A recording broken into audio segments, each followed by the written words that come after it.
Hi, it's me again with Corel Draw Tips and Tricks. We're going to make this pattern. It could be a framework, and I'm going to show you how you could make it bigger or littler.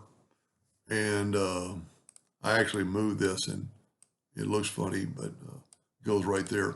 Anyway, just start with I like the graph paper tool, and we're going to go on 16 by 16, and I'm going to hold down the control button. I'm going to go ahead and hit P. Doesn't really matter in this case, but we just need to kind of mimic half of this. So if we do this right here, it might make it easier for you to kind of understand what we're doing. And we'll leave it like that. And I'd actually kind of bring this over, use it for an example, because I've only done this once. I'm going to take my Smart Fill tool. I'm going to go ahead and start right there. I'm just going to start filling in. And then I'm going to go so far, and then I'm going to go down. And the one thing I like about this over the virtual segment delete key, if I make a mistake, I can just take these away and add to them. So just real quickly. And so I'm going to leave 2 spaces between each one.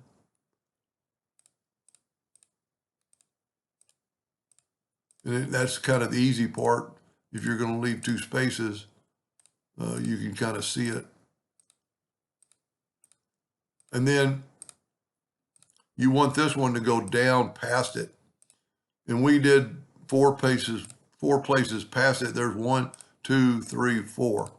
Now, we can take away our graph paper. I'm going to go ahead and move this out of the way. And I'm going to go ahead and weld this together. And then, let's make it a little bit smaller. We can make a border like this, Control D and make a duplicate, move that down, and look at that.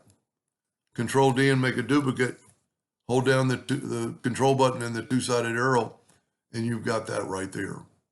Now, if you want them further apart, we could grab these 2 and nudge them down, how far you want it apart if you want it to be a rectangle.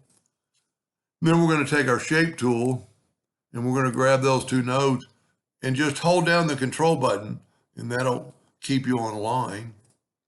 So we're just grabbing those 2 nodes, and there you have a bigger rectangle. Now stay tuned for part 2.